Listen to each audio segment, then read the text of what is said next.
Apanya? Saya melaporkan ke Ya. Nah, Anda lapor ke polisi. Ya. Yang lapor polisi? Enggak, artinya faktanya saya melakukan semua melakukan hal yang boleh tadi. Saya sedang menggugatnya di PN Jakarta Pusat. Saya ditangkap. Jadi begini ceritanya, Pak ahli. Beliau ini sudah mengajukan gugatan ke PN Jakarta Pusat. Tapi kemudian jadi dipidanakan. Itulah ceritanya itu seperti itu. Ya. Saya menggunakan teks, menguji teks berdasarkan kemampuan saya, terus saya kumpulkan jadi sebuah buku, kemudian saya gugatkan ke PN Jakarta, kemudian saya ditangkap. Artinya saya ditangkap karena hal yang boleh dilakukan tadi seperti kata Bapak.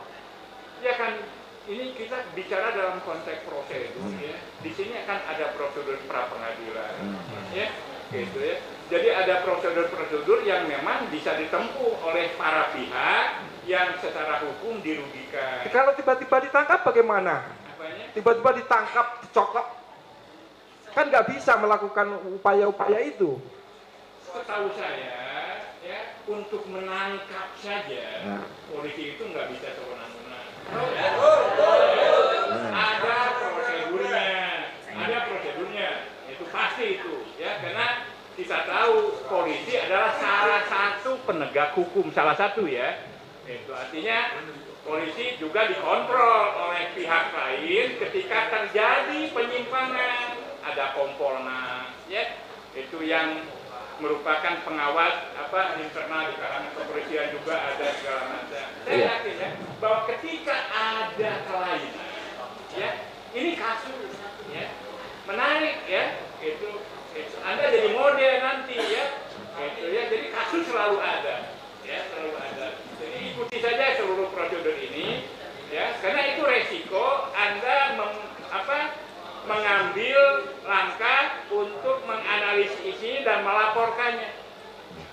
Ini luar biasa, ya, tidak semua orang memiliki keberanian, benar nggak? Apalagi ini menyangkut orang nomor 1 di Indonesia, ya. Bagi saya, gitu ya. Dan saya bukan orang gila yang akan melaporkan itu kalau saya nggak punya data yang kuat secara linguistik forensik. Ya. Itu Terus, soal lain ya. Saya nggak tahu itu. Ya pokoknya begini. Ada lagi pertanyaannya? Enggak, saya pengen maju. Bahkan saya minta kesempatan pada majelis hakim. Saya puji jaksa yang kemarin mendadirkan hadir saksi Mahmud Nurwindu. Itu luar biasa, itu akan membuka semua kebohongan ini, Pak. Saya tahu Mahmud bohong. Sekarang saya berterima kasih, Pak. Walaupun sekarang pertanyaan masih ada pertanyaan nggak untuk saksi? Biar cepat tidak ada. Dengan segala saya merasa, Pak, bahwa Bapak adalah malaikat penolong saya. Semua keterangan Bapak clear di otak saya. Kalau saya marah-marah tadi, marahnya bukan kepada Bapak, tapi kepada teks-teks ini yang sontoloyo ini, gitu loh. Supaya jangan salah paham. Cukup ya? Cukup. Saya terima dengan pujian cum summa cum laude. Terima kasih. Pak Hakim, sebentar Pak Hakim, sebagai penutup, mumpung saya biar bisa tidurnya nanti. Saya saksi belum penutup ini, jaksa belum dikasih kesempatan. Sebentar, saya nambah sedikit. Saya saksi sejarah, saya saksi hidup. Jadi Bambang Tri ini mengajukan gugatan perdata ke pengadilan pusat dan sudah sidang 1 kali ya. Sudah berproses itu sidang perdatanya, dicokok, diambil paksa di Hotel Sofyan, Tebet, Jakarta. Waktu itu beliau tidur sama saya, beda kamar.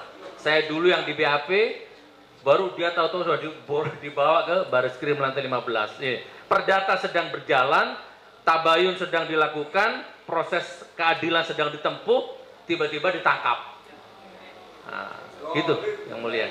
Baik, itu jadi catatan menarik buat saya. Baik. Assalamualaikum warahmatullahi wabarakatuh. Salam. Silakan.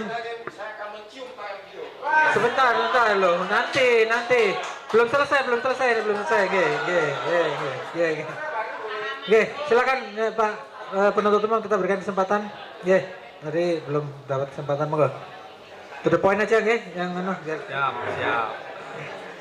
Mohon tes. 1 2 3. Assalamualaikum Prof. Waalaikumsalam. Menarik ya Prof ya. Dari apa pertanyaan demikian juga jawaban yang Prof sampaikan tadi.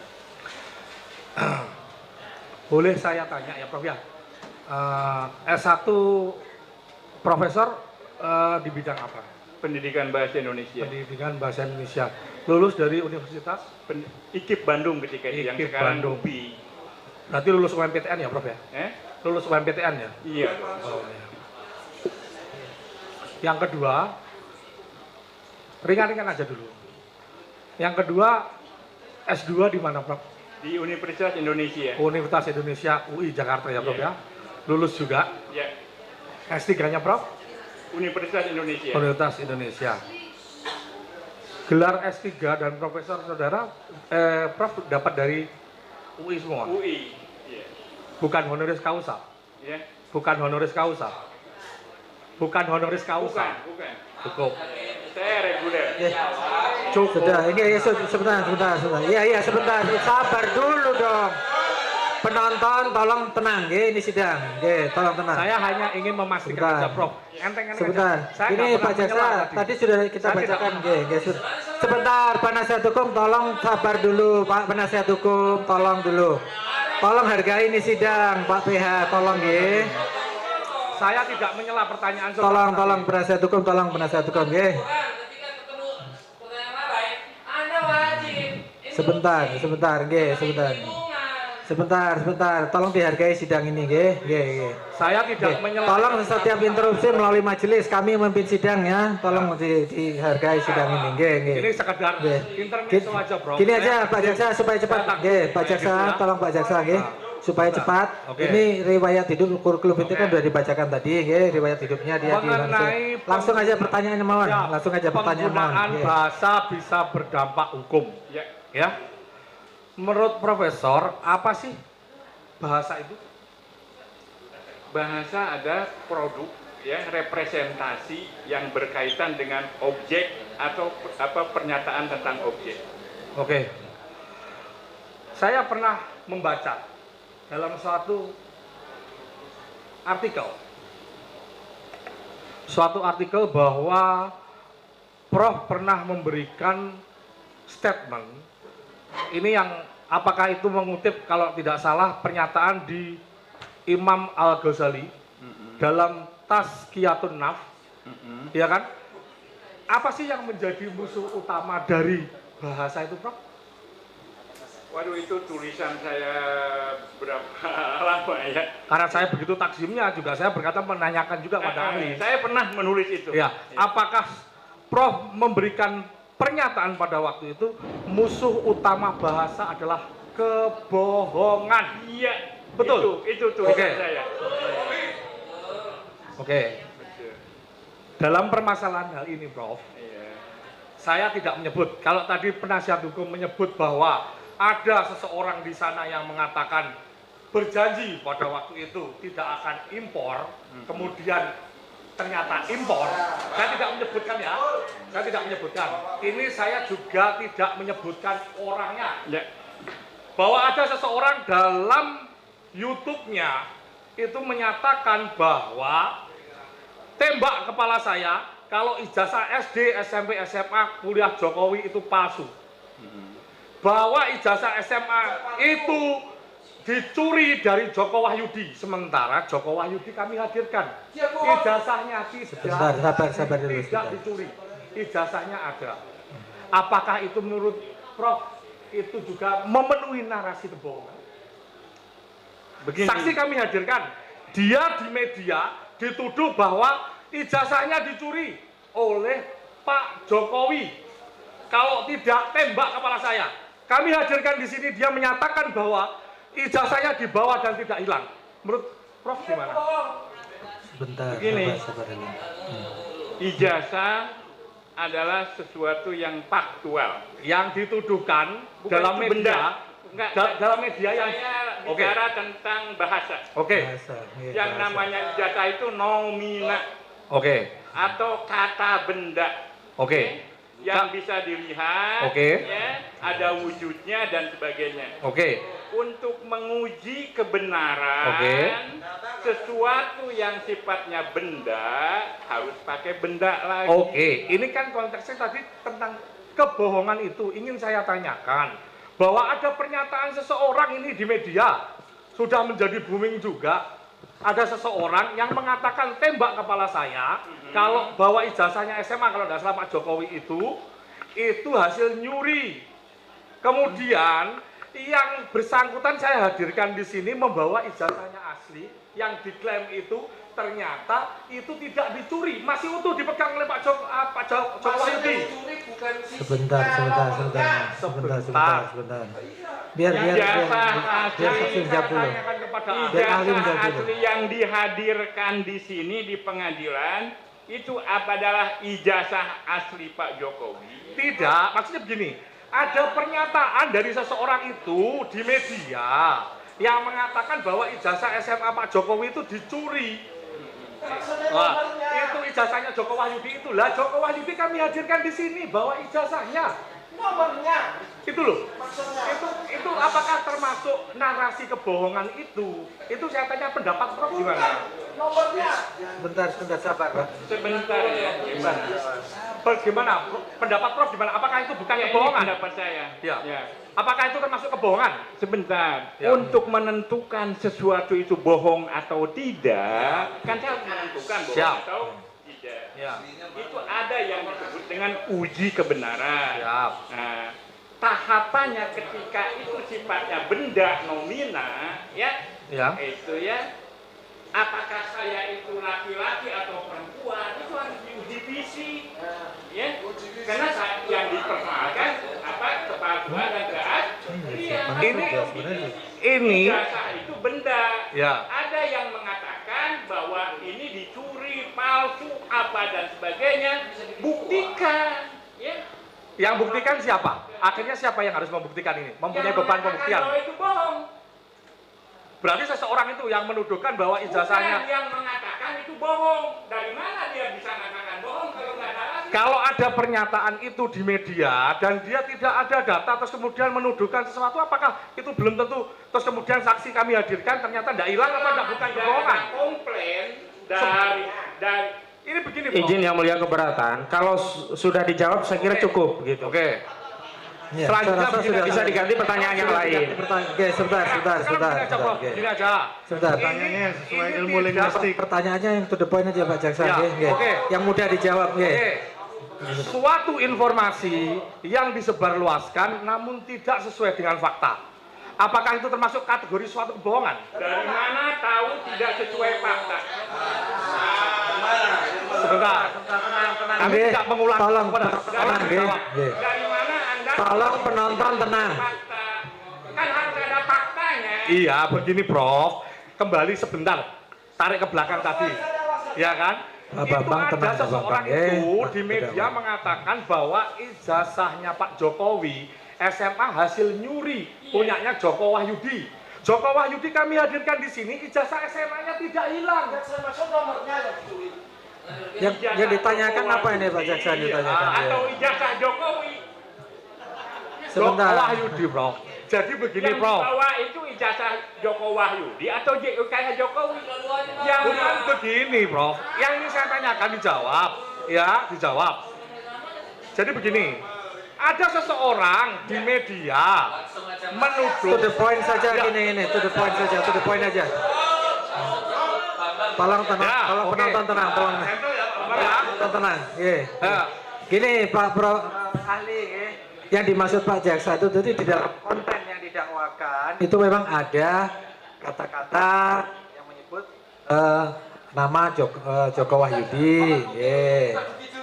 Ya, itu kemarin memang dihadirkan di sidang. Joko Wahyudinya dihadirkan di sidang dan Joko Wahyudi membawa ijazah asli tapi punya ijazah Joko Wahyudi bukan Jokowi ya. Jadi yang ditanyakan apa ini Pak Jaksa ditanyakan? apa ijazah punya siapa? Ijazah Pak Joko Wahyudi. Joko Wahyudi.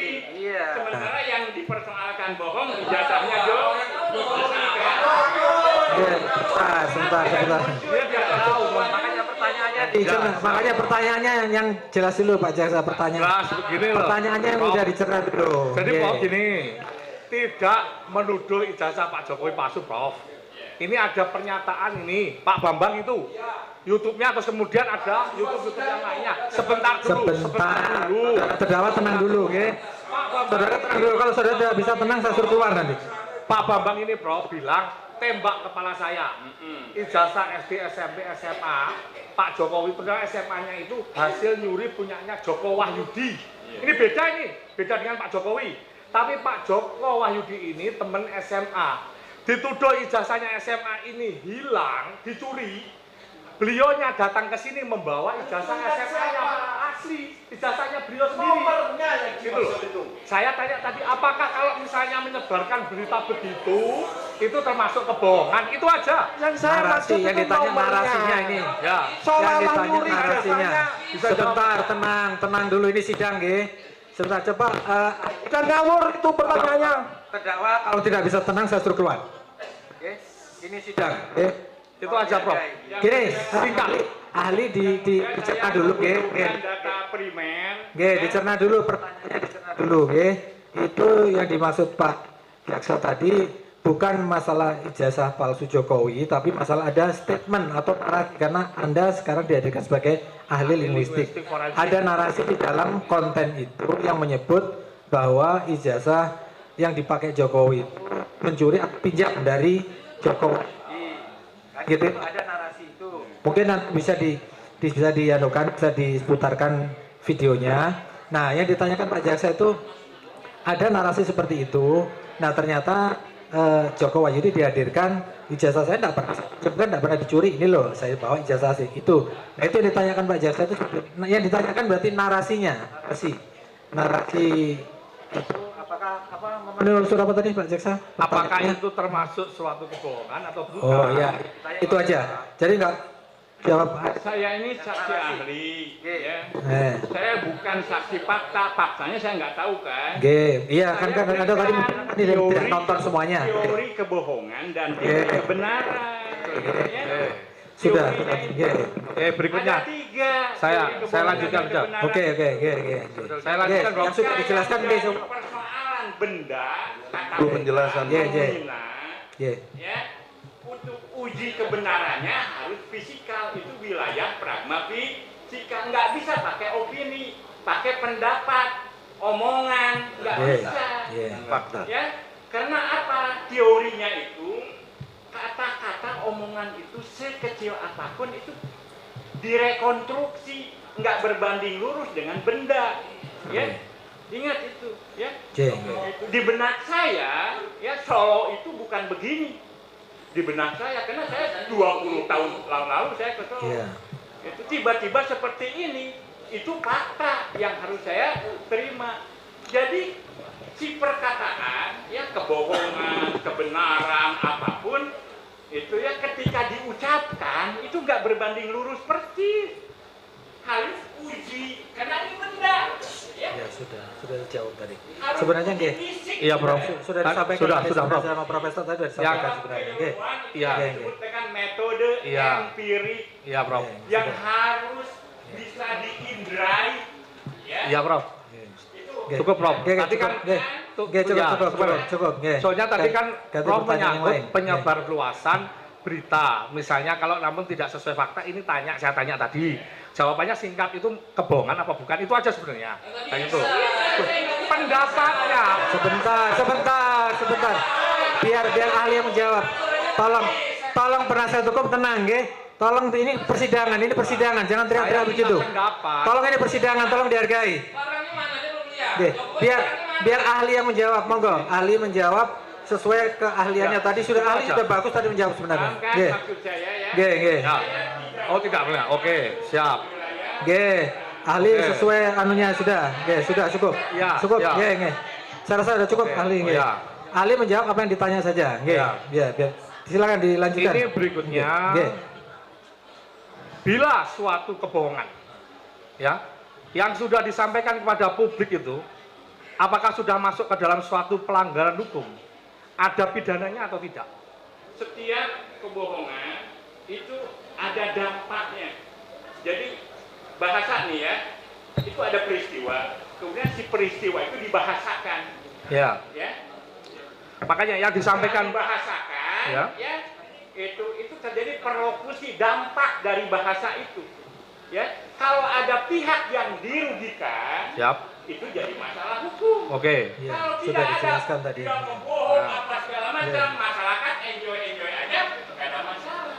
Ya. Tidak ada kebenaran. Nah, Oke. tidak ada dampaknya, itulah makanya definisi linguistik forensik Ya. itu penggunaan bahasa yang berdampak hukum.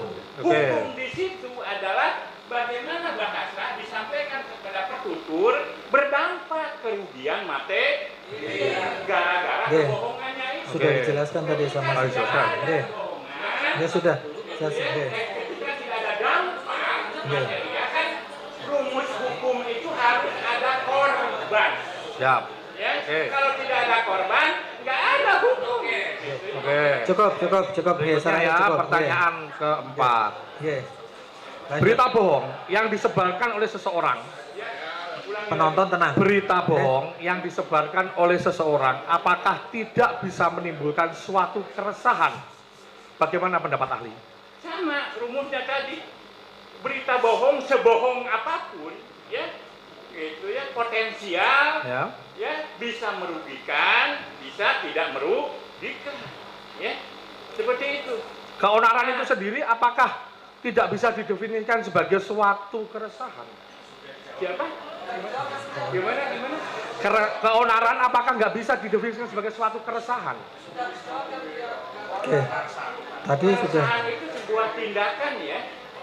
Itu ya. Enggak, yang ditanyakan apa ini ditanyakan? Keonaran tadi udah dijelaskan tadi. Iya. Udah tadi. Sudah. Keonaran Oke. di awal tadi udah dijelaskan, oke, Terserah. definisi Oke, keonaran. bukan tindakan. Oke. Izin Ketua Majelis. Untuk Izin sebentar. Penonton, dalam persidangan ini kita menyediakan kursi biar di belakang tuh bisa melihat ke depan. Alangkah Tolong duduk bagusnya duduk semua. Iya. Jadi yang di belakang tuh bisa melihat. Jangan berdiri. Daripada saya memerintahkan kepada petugas yang berdiri untuk dikeluarkan dari persidangan. Jadi semua duduk. Kalau yang nggak kebagian tempat duduk, saya perintahkan kepada petugas untuk mengeluarkan yang berdiri. Masa Duduk, kalah tetap dengan semangat. sidang sambo yang nasional. Di sini semua berdiri semua. Nah, ini bukan menonton sirkus atau pasar malam, gini sidang. Ini bukan. Ya, oke. Terima kasih Ketua Majelis. Oke, silakan dilanjutkan. selanjutnya ya ahli ya, Profesor onar. Definisi onar itu dalam undang-undang ITE atau mungkin yang peraturan yang ada Di undang-undang itu kan- ITE nggak ada ya. onar. Nggak, maksud gini, keterangannya itu merupakan gejala material atau psikis Apa? berkaitan dengan saudara tadi menjelaskan keonaran juga, ya, keonaran juga. Yang ingin saya tanya itu merupakan gejala material atau psikis, atau kan saudara tadi menjelaskan bahwa misalnya itu gejala material, apakah misalnya terjadi itu harus misalnya pukul-pukulan, perkelahian atau segala macam. Tapi ini kan sebenarnya yang gejala psikologisnya terhadap suatu keonaran itu sendiri. Pendapat saudara? Menurut KBBI, Ya. onar itu ya adalah tindakan ya yang mengganggu ketertiban umum. Anda buka di Google KBBI Ya. tulis ya. Itu fenomena yang mengkaitkan dengan terganggunya ketertiban umum. Ya, dan bersifat fisikal. Itu KBBI. Oke. Para pemakai bahasa Indonesia ya, saya tunjukkan itu di di Metro TV ya, itu di Indo News ya, di majalah Vista.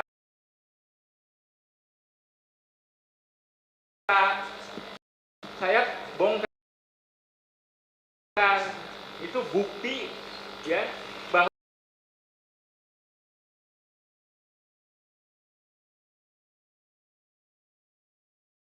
masyarakat Indonesia bagaimana memaknai onar.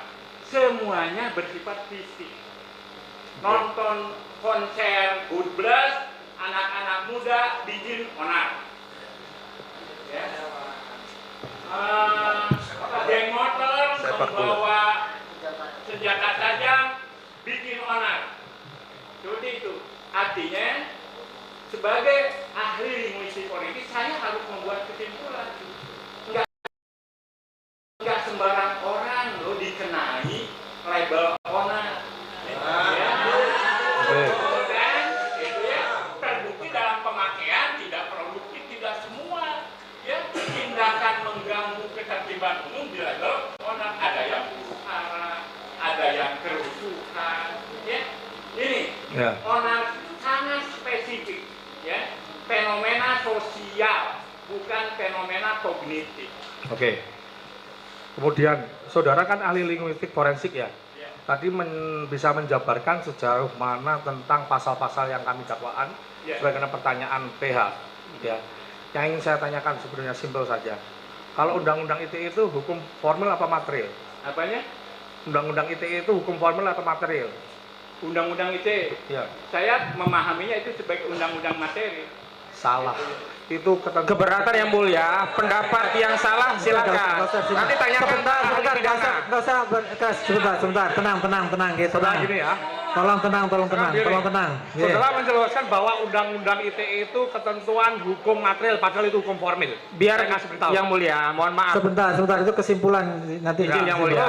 Kemudian, karena beliau tadi menjelaskan tentang dia orang ahli linguistik forensik, tapi ditanya tentang pasal-pasal. Saya Itu tanya, unsur bahasanya, bro. ini saya belum sebentar, bertanya mengenai gini aja lah dari apa mensrea dalam sebentar. tindak pidana itu yang perlu dibuktikan. Sebentar.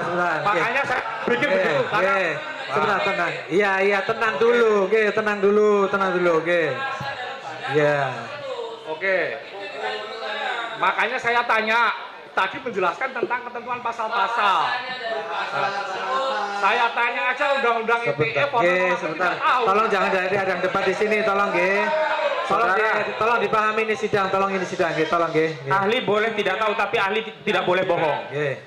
Saya ilmuwan. Kita Saya hargai. ilmuwan, boleh salah tapi tidak boleh bohong. Betul. Anda hanya memberikan Salah tapi tidak boleh bohong. Anda di sini hanya memberikan pendapat. Mengingatkan saya. Nggak usah lanjut ke pertanyaan yang lain saja. Nanti pertanyaan yang lain aja. Satu pertanyaan majelis. Satu pertanyaan. Apa itu? Tetap. Iya, untuk semua, betul. Sebentar. Sudah. Keberatan saudara akan dicatat. Sudah, nggak usah diteruskan. Sudah, cukup. Saya selalu disela oleh dia. Nggak usah diteruskan. Sudah. Ini bukan debat. Silakan ganti pertanyaan yang lain. Tolong penasihat hukum sabar, tolong ini persidangan dihargai. Tolong. Silakan. Ahli ini netral. Siapapun yang menghadirkan ahli ini untuk memberikan keyakinan hakim untuk menambah pengetahuan persidangan ini. Ini tadi ada berkaitan dengan statement dari Sugi Nur Raharja, ya, dengan keterkaitan dalam perkara ini dengan Bambang Tri, ya. Sugi Nur tadi mengatakan tidak pernah menyebutkan sekalipun dalam konteks itu tentang Jokowi. Karena tidak saya putarkan, saya sesuai dengan dakwaan saja, biar ahli tahu bahwa dicermati dulu ya. Ini hanya dua. Ini A, pria menggunakan peci ini sudah diidentifikasi sebagai Sugi Nur Raja alias Gus Nur. B ini Bambang Tri. Ada perbincangan segini, sebagaimana yang hasil forensik ya, transkrip ya, saya bacakan ahli ya. A, berarti kalau Mahmud ini Mahmud Nurwindu bohong, berarti Jokowi bohong. Jangan-jangan disuruh Jokowi, ditekan Jokowi atau bagaimana? Ini disebut loh oleh Gus Nur ya, Sugi Raja. Sebentar, tenang dulu. Kemudian Bambang Tri bilang, ya Mahmud ya goblok, kenapa disuruh bohong? Terus ditanggapi oleh Sugi Nur, mau. Terus kemudian Bambang Tri bilang, mau ya, dia disuap dengan jabatan. Kemudian yang Sugi Nur bilang, kan nggak mungkin seorang Mahmud mau mengakui dia teman sekolah saya misalkan, padahal enggak. Terus kemudian dijawab oleh Bambang, ya tentu ada keuntungan bagi dia. Maksud pertanyaan ini dari narasi. Ya, pertanyaannya dari narasi. Pertanyaannya. Ya, pertanyaannya begini. Sebentar, dari sebentar. narasi, Pertanyaannya dulu, sebentar. Kemarin sudah disampaikan oleh ahli forensik digital bahwa dia tidak menutup kemungkinan ada salah. Jadi tolong lebih baik putar videonya. Itu yang lebih adil. Ya, itu memang karena Bukti yang diajukan. soalnya ahli tidak melihat fakta. Soalnya kalau memang diperlukan silakan diputar. Di menit keberapa? Silakan. pertanyaan masih banyak Mas Hakim. Oke. Jadi begini aja. Pertanyaan sambil menunggu pertanyaan yang lain. Sebentar, penasihat hukum tolong tenang. Tolong kalau nggak bisa tenang, saudara saya suruh keluar. Ya iya, ini bukan ini persidangan, tolong dihargai kami. Ini persidangan, bukan untuk ajang berdebat, ya. Kasih kesempatan, ya. Nanti kalau memang kasihan saksi ahli ini kan netral dia, sudah dari tadi dia, okay. Gini aja. Silakan Pak Jaksa, to the point aja. Jadi begini. Aja. Di poin berikutnya satu alinea, paragraf itu. Bahwa Pak Bambang Tri ini bilang SMA 3 itu SMA lebih top. Ya, upahnya dia berbohong mengakui ijazahnya Jokowi itu sah itu dengan promosi. Lagi disiapkan. Itu hadiah lagi yang lain. Saya nggak dulu. bisa mengatakan. Ini transkrip yang kami dakwakan untuk kedua orang terdakwa. Saya bacakan. Silakan Pak Jaksa, ini sudah ada operatornya, silakan ya, diputarkan aja biar di menit 16.24 sampai dengan biar sama-sama kita lihat. 19.59. Nah, biar ahli kan soalnya tidak mau 16.24. Kan ahli harus melihat dulu. Tadi Sugi Nur Raja menyebut tidak pernah menyebut ya. Silakan. Pak ini pakai ini Pak Saksi. Pakai mic-nya Pak Saksi. Tolong mic-nya Pak ahli. Saya tidak bisa menganalisis data sekunder, ya, hasil transkrip, ya, karena itu sudah dipremi, makanya saya minta, makanya kami putarkan, kami putarkan. Video itu bohong, saya terangkan. Berarti kalau Mahmud bohong, berarti Jokowi bohong. Katanya Jokowi tidak pernah sebut tadi. Disuruh Jokowi ditekan Jokowi. Atau bagaimana? Ya Pak, ya Mahmud ya goblok, kenapa disuruh bohong? Mau. Ya dia disuap dengan jabatan. Kan mungkin seorang Mahmud mau mengakui dia teman sekolah saya, misalkan, padahal enggak. Ya tentu ada keuntungan bagi dia. Terus sekarang dia jabat sebagai apa Mahmud ini? Sebagai komisaris independen PT Pupuk Ujang.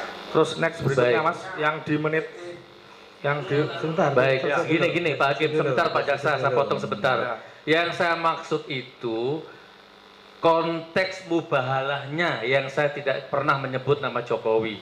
Bukan di sini. Mubahalahnya tadi yang saya bahas. Pak Saksi, di dalam mubahalah saya tidak nyebut nama siapapun. Mubahalah, bukan ini. Kalau ini dialog, wawancara ini. Ini yang ditanyakan Pak Jaksa tadi, soalnya ditanyakan Pak Jaksa. Dari narasi ini, saudara ahli sudah mendengarkan tadi.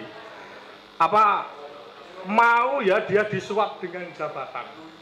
Itu konteksnya itu apakah itu tuduhan atau apa menurut saya?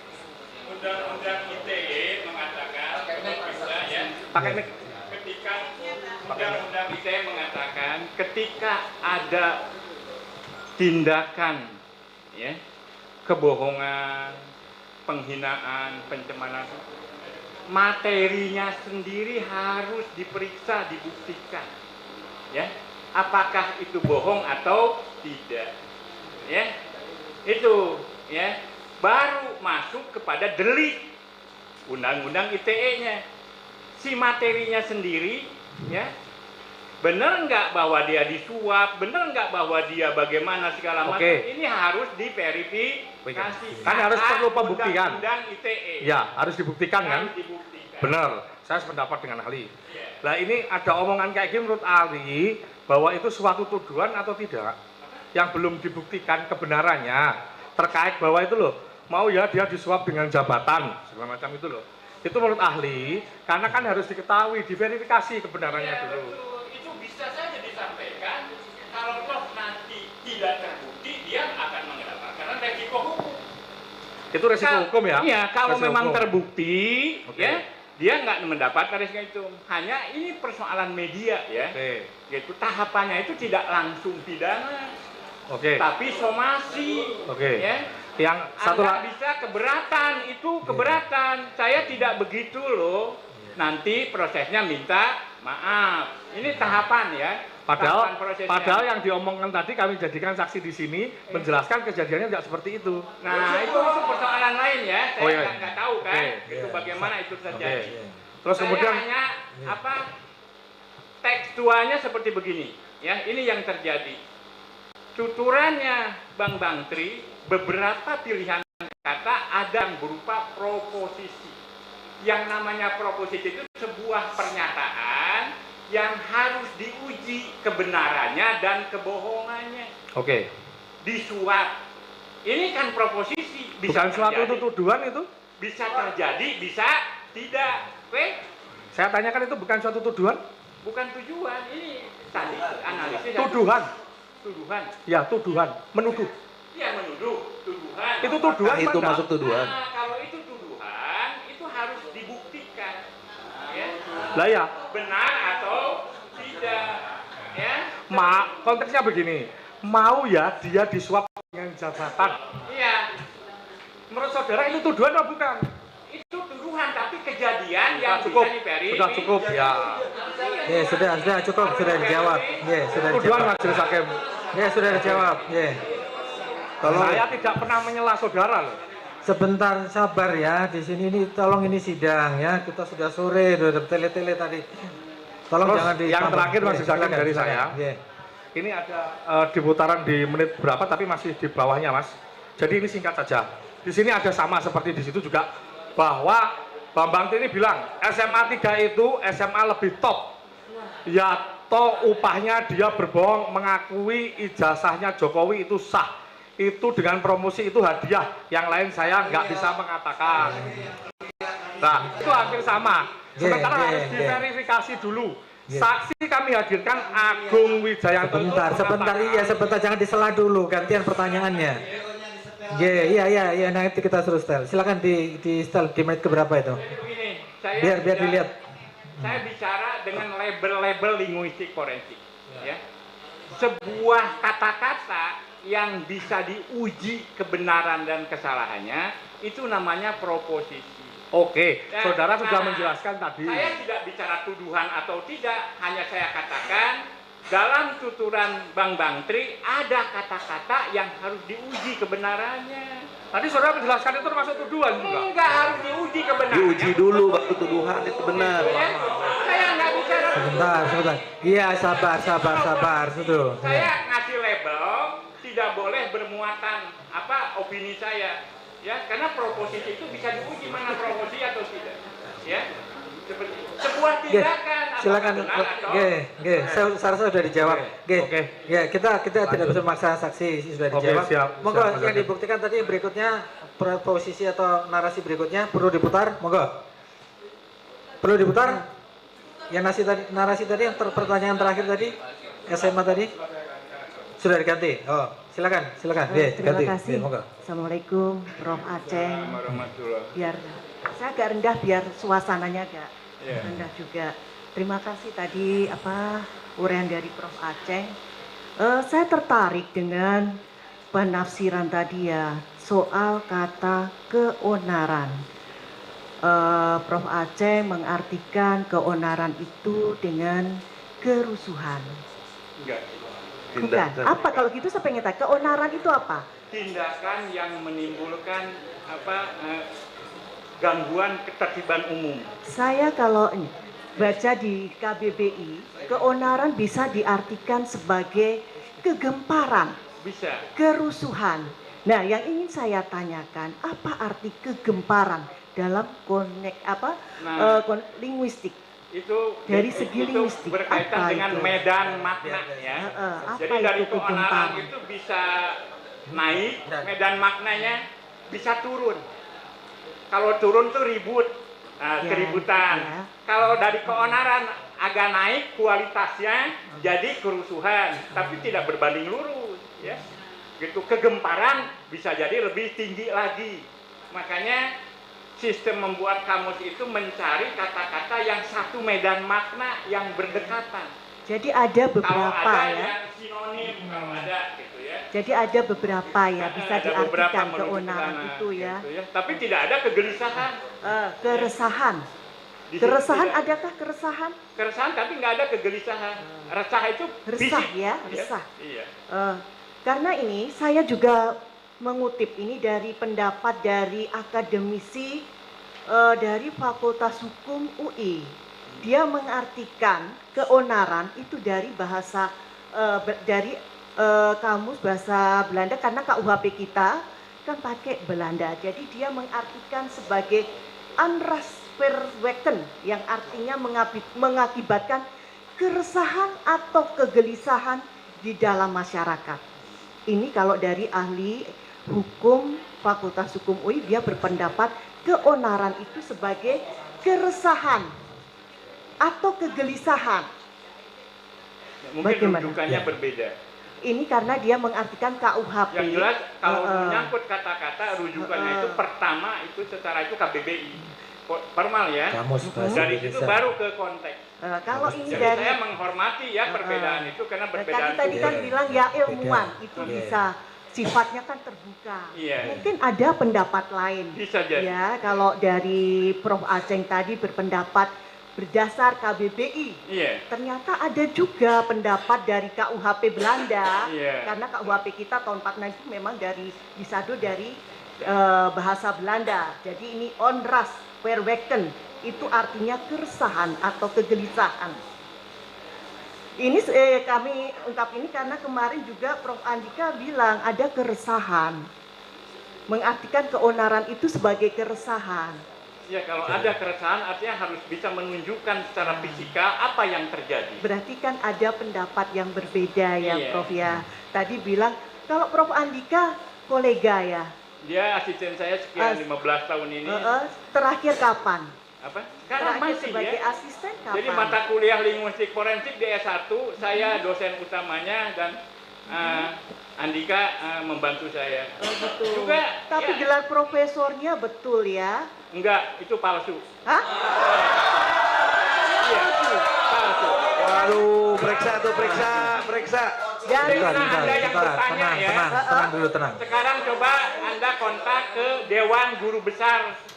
Ini mohon Izin maaf bantu. karena kami sipil. Pernyataan Kenapa tidak dilaporkan oleh dari ini kan dari UPI. pernyataan Andika nanti kita akan Hah? Dari UPI. Tolong kalau tidak Dia bisa ada tenang surat saya suruh tugas keluar dari nanti. universitas juga waktu itu Ya, saya kemarin. baru tahu bahwa dia kesana kemari pakai gelar profesor ya. Jadi lihat aja di jadwal, saya buka jadwal. Kalau ini kan dia sebagai ini ya jabatan sebagai Kepala Pusat Studi dan Pengembangan Iptek, Haki dan Publikasi Lembaga Penelitian Pengabdian kepada Masyarakat Universitas Pendidikan Indonesia. Saya tidak tahu itu. Soal jabatan saya tidak tahu. Oke, itu nanti Tidak jabatan. terserah tuh silakan. Saya Itu, pastikan penasihat hukum. bahwa dia bukan guru besar, Dia bukan dosen linguistik, bukan profesor. bukan Makanya dosen linguistik. saya usulkan ke majelis hakim karena ditanya ya, saya tidak membuka aib dia. Anda bertanya Kami kepada perlu saya juga harus ini. jawab dengan jujur.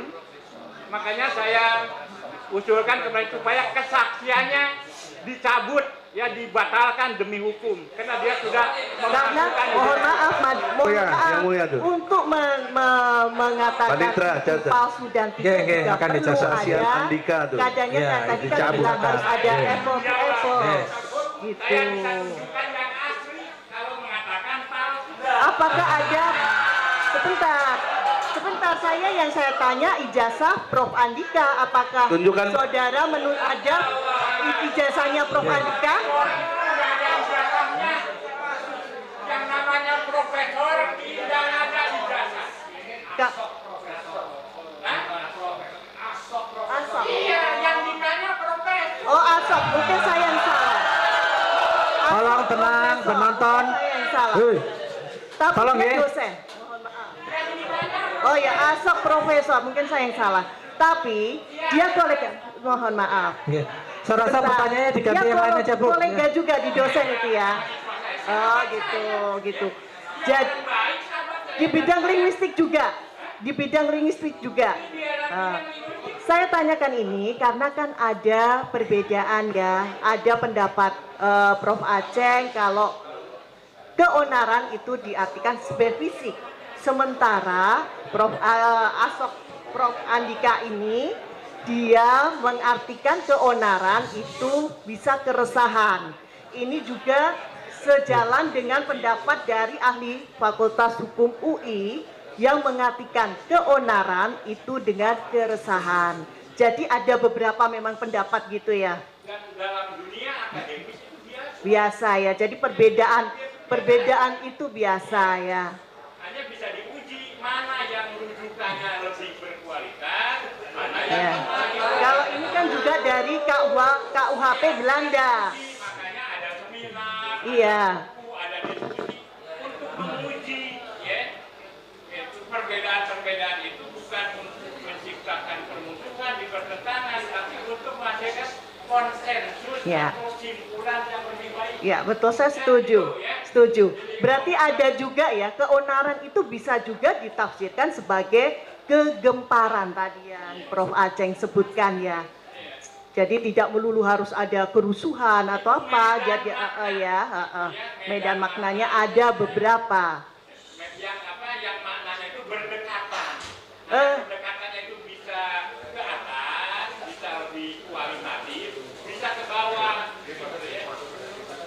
Kemudian saya tanya tadi kan Prof. Aceng menyoroti soal keonaran itu hanya di ranah bukan media massa tadi, intinya kan seperti itu ya, konvensional. Ya, konvensional. Sementara Prof. Aceng juga menerangkan tadi bahwa perkembangan hukum itu pesat. Perkembangan ilmu pengetahuan itu kan juga termasuk perkembangan bahasa, pemaknaannya juga bisa berkembang, betul ya. Nah, ini saya kaitkan dengan, mohon maaf kalau ini tidak menyangkut ITE atau dulu perkara pencurian itu objeknya hanya benda-benda yang bisa dilihat, bisa diwujud. Tapi perkembangannya ternyata bisa pencurian listrik itu bisa masuk ranah pencurian. Nah, dari ahli hukum ini saya kaitkan dengan pendapat yang dari Fakultas Hukum UI tadi. Jadi, untuk keresahan tidak melulu dari fisik, tapi juga ke sikap batin atau juga ke media massa. Tidak untuk bukan konvensional lagi, tapi perkara-perkara di media massa juga bisa. Bukti empirik, ini ilmu ya, masalah akademis. Bukti empirik penggunaan onar dan keonaran hanya didapat ya di media konvensional, di koran dan di majalah. Saya itu bukti, saya sebutkan bukti. Ya. Oke, itu ya. Ya. Jadi ini saya bacakan ya, ini pendapat ya Prof ya. Jadi dari ya kita kan saling sharing pendapat ya. Keonaran yang timbul dalam masyarakat tidak hanya dapat ditandai dengan perbuatan masyarakat secara fisik seperti kekerasan terhadap barang atau orang dan perbuatan fisik lain, melainkan juga perbuatan masyarakat secara non fisik seperti di media sosial. Ini pendapat dari dosen Fakultas Hukum UI. Siapa atas nama siapa? Namanya itu? Ganjar Lasmana Bonaprapta. Yang ditanyakan ke ahli apa yang ditanyakan? Pendapat ahli? Pendapat ahli, jadi kalau tadi Prof. Aceng bilang tidak berbeda, bisa hanya konvensional. Berarti ahli berbeda pendapatnya. Juga ada, bisa ke media massa. Jadi ada perbedaan. Izin yang mulia. Berarti berbeda, nggak apa-apa. Izin yang mulia. Mohon jika itu pendapat ahli agar dalam persidangan ini tidak ada framing, harus dari ahli yang dihadirkan. Bisa jadi apa yang dikonfirmasi Saya ketika ingin dihadirkan beda. mengetahui pendapat dari Prof. Aceh Karena- kalau ada pendapat yang berbeda. Nah, karena itu pendapat yang berbeda harus dihadirkan kalau memang ada. Kalau tidak, jangan. Karena kita fakta persidangan, bukan beropini dan memframing sebuah Perasaan yang kemarin persidangan. ahli-ahli kami dari Cukup, ahli cukup. agama Diskusinya juga cukup. Ya, dibandingkan perdebatannya dengan cukup. ahli lain yang tidak hadir Oke. di sini. Oke. Dihadirkan saja yang mulia, kami siap. Kami kemarin yang ahli agama disanggah dengan ahli lain yang tidak ada hadir. Saudara tidak mengklarifikasi itu ya berarti saudara menerima, kami tidak menerima sekarang. Bagaimana pendapat Sudah, saya rasa cukup. Prof. Aceh? Saya tanya ke Prof. Saya cukup, Aceh. saya rasa cukup. Oke, intinya gini aja. Ahli tadi tidak sependapat dengan apa yang saudara sampaikan, gitu aja. Oke, ahli tadi kan tidak sependapat berarti, oke, Pak Saudara ahli, oke. Saudara ahli tadi tidak sependapat dengan Bu Jaksa tadi mengenai itu, oke. Oke, berbeda boleh, oke. Ahli kan hanya, oke. Oke, udah cukup. Oke, saya rasa. Intinya tidak, oke, intinya.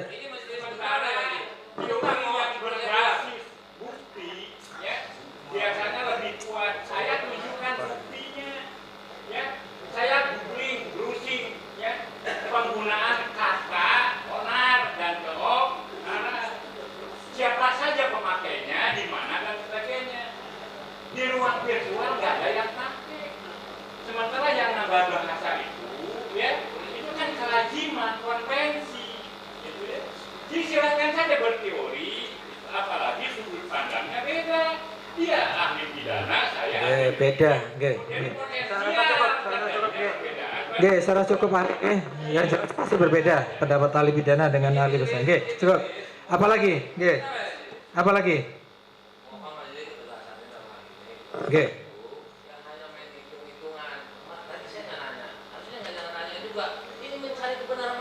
Iya, sudah kita sampaikan. Iya. Oke, sudah. Sudah, cukup. Oke, cukup. Cukup Pak Jaksa, cukup. Cukup sekali lagi cukup. Sekali lagi ini sidang, bukan perdebatan. Iya, makanya ya, tolong penasihat hukum juga tolong di anulah. Tolong nggih. Kesabarannya tolong. Ini persidangan nggih. Nggih. Nggih. Nggih, sebenarnya harusnya sudah selesai dari tadi, makanya. Saya rasa cukup dari penuntut umum masih ada cukup? Iya, sebenarnya masih ada Majelis Hakim. Saya mencatat pernyataan dari penasihat hukum bahwa kalau memang ada yang tidak terima boleh disela. Ya. Boleh keberatan, nanti kita catat di mana keberatannya, ya. boleh. Boleh disela ya Pak ya? Iya, boleh. Siap. Iya, sudah, cukup. Baik. Cukup. Nggih. Jangan diteruskan, sudah. Satu pertanyaan saja Majelis, karena Satu ya, mohon nggih, izin saya kasih Pak kesempatan ahli ya. satu. Nggih, monggo. Saya Monggo. pertanyaan yang umum Pertanyaan saja. aja. Ya, saya yang Monggo. umum saja. Nggih. Ya, saya yang umum saja ahli, ya, karena saya juga ahli juga melihat bahwa sudah mulai. Iya, kasihan ahli dari tadi soalnya. Nggih. Tadi ahli sedikit menyinggung tentang second opinion, ya. Jadi tadi ahli bisa apabila data primer tidak bisa atau tidak bisa ditampilkan, maka bisa menggunakan data primer sepanjang itu dikeluarkan oleh suatu lembaga yang punya otoritas. Baik, saya ingin tanyakan, seandainya lah, ini sama-sama second opinion, ada data yang kita sebut sebagai data sekunder, bentuk fotokopian atau bentuk lain, salinan ataupun legalisir ataupun foto dan sebagainya, tidak dalam bentuk asli. Menurut ahli, kalau itu dikeluarkan oleh suatu lembaga ataupun bentuknya apa yang bukan otoritas, misal ada suatu fotokopian atau suatu foto, suatu data yang diambil dari suatu media sosial, entah Facebook, Instagram lah, Twitter dan sebagainya, dengan hal yang sama, fotokopian data dalam bentuk primer bukan asli, tetapi dari otoritas, misal dari lembaga pendidikan, dari lembaga yang mengeluarkan produk surat itu. Menurut ahli, mana data primer yang lebih valid? Itulah wilayah hakim. Ya. Itulah gunanya persidangan ini. Pakai mic. Jadi diuji, ya, berbagai macam keterangan ahli, karena dari data itu, ya, otoritas itu tidak saja ya bisa berjenjang, tingkat kekuatannya bisa berbeda-beda, dan Pak Hakim akan memberikan penilaian terhadap berbagai macam itu, sejauh mana itu secara SOP kehukuman mana yang lebih kuat dan sebagainya, bukan saya. Karena apa? Saya penilaiannya parsial, hanya wilayah teks. Makanya ketika wilayah warna saya gagap. Bukan warna, produk. Apa? Sama-sama hasil fotokopi, tetapi didapat bukan dari lembaga yang mengeluarkan, dengan didapat dari lembaga yang mengeluarkan. Menurut ahli, mana yang lebih punya otoritas? Linguistik forensik tidak menyediakan metodologi untuk itu. Oh, berarti bukan wilayah ahli. Yang memerlukan data-data yang melampaui batas-batas teks, ya. Bukan wilayah ahli. Saya bisa memberikan kontribusi seperti sekarang yang mulia. Tapi itu berarti ini di luar wilayah. Bukan dengan bahan-bahan lain. Seperti gitu ya. Intinya di luar wilayah. Di luar wilayah ahli. Ya, ahli menyerahkan ke hakim ya.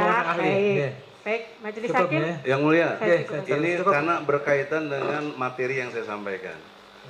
Kalau tidak ada yang primer, apakah yang sekunder boleh? Itu dijawab tadi memang boleh. Tapi pertanyaannya, kemana yang primernya? Yang primernya mana? Sekarang saya tanya dengan hormat jaksa, Ibu jaksa, kalian punya nggak ijazah aslinya Jokowi? Sudah ada perdebatan lagi nanti. Nah, bukan perdebatan, ini kan alat bukti. Ya iya, itu sudah tugas, itu menjadi tugas penuntut umum nanti itu membuktikan. Iya, memang iya. Berarti kenapa pakai yang sekunder? Ahli sudah mengatakan itu menjadi kewenangan hakim. Jadi biarlah hakim yang menilai. Sudah cukup, sudah ada perdebatan lagi di sini. Sudah cukup. Menjadi aneh kalau hakim menetapkan tidak ada asli kemudian ada asli, itu yang nggak benar. Itu yang harus kita waspadai, ya. Oleh karena itu, dalam konteks ini nih, saya minta saudara jaksa, Anda tadi nyalain saksi dari kita, salah. Itu bukan kewenangan Anda nyebut dia orang salah. Sebentar, saya cukup, saya sini enggak usah diteruskan lagi. Saya minta dicabut. Kalau enggak, katakan Anda salah, tidak pernah datangkan ijazah asli. Enggak. Saya rasa ini perdebatan ini saya akhiri nggih, saya cukup. Ada pertanyaan dari majelis mungkin sekali terakhir nggih. Kasihan saksi sudah ahli dari tadi soalnya. Silakan. Terima kasih Yang Mulia Ketua Majelis. Saksi masih bisa? Ya, bolehlah beberapa sekali lagi, dua lagi. Saya umum aja pertanyaannya. Iya. Secara umum ya. Jadi dalam tataran linguistik kan berkaitan dengan linguistik forensik. Iya. Jelas. Nah, itu tataran-tataran itu kira-kira linguistiknya apa saja?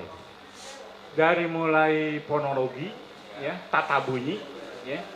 Dan tata bunyi juga dibagi dua, ada yang fonetik, ada yang fonemik, ya.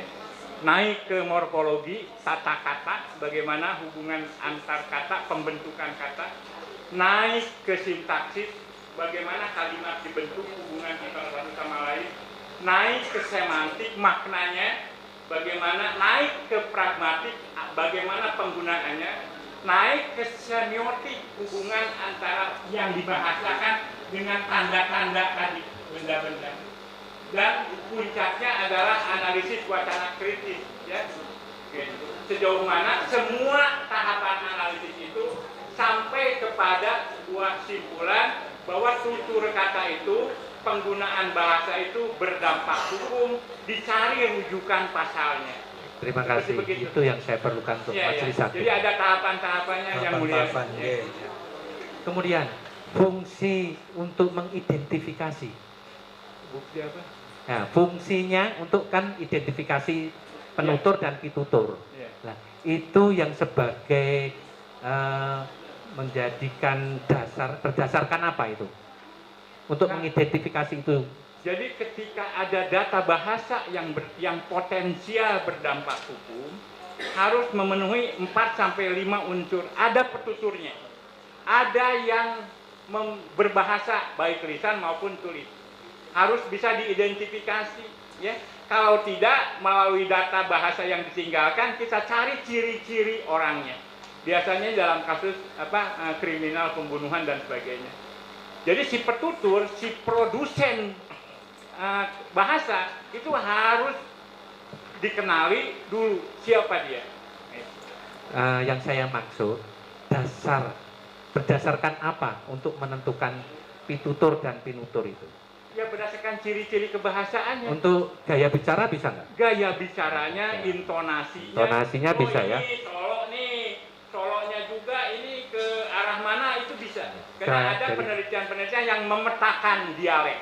Jadi ya. Gaya bicara itu sendiri kan dinilai daripada si penilai. Iya. Ya. Nah, itu cara untuk biar kriteria itu tidak saling kayak debat itu tadi tentu ada kriterianya dong. Itu ada aplikasi sekarang itu yang namanya PREP ya. Jadi aplikasi itu bisa menentukan kemana intonasi arahnya seseorang, tekanannya berapa. Misalkan ketika seseorang mengatakan sesuatu apakah rasional atau emosional. Tekanan di bawah 90 itu cenderung rasional. Di atas 90 cenderung emosional. Untuk menentukan apakah sebuah tuturan bermuatan emosi tinggi atau tidak. Apakah ini mengeluh, berontak, atau nikmat dalam kasus pemerkosaan. Ya. Aduhnya ketakutan, aduh keenakan. Itu bisa diteliti yang mulia. Kalau aduh keenakan, ini bukan pemerkosaan, suka ini linguistik forensik. Jadi akurat sekali seperti sidik jari yang mulia. Nah, kalau salah sekarang dalam persidangan ini, majelis hakim ini bisa nggak melakukan penilaian itu secara linguistik forensik? Ya, ketika datanya ini kan pekerjaan yang harus memerlukan kerja manual dan kerja komputerisasi, ya. Gitu. Itu saya bisa melakukan, itu biasa saya kerjakan.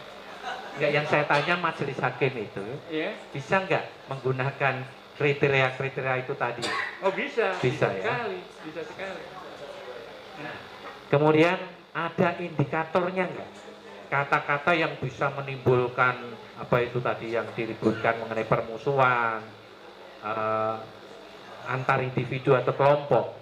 Ada indikatornya enggak secara linguistik forensik itu? Ada, itu berdasarkan hasil tolong penelitian. dijelaskan indikator. Ya, itu berdasarkan hasil penelitian. Ya, apa saja? Jadi ternyata antara negara dengan negara lain ya, tingkat potensi kekuatan kata-kata itu berbeda-beda.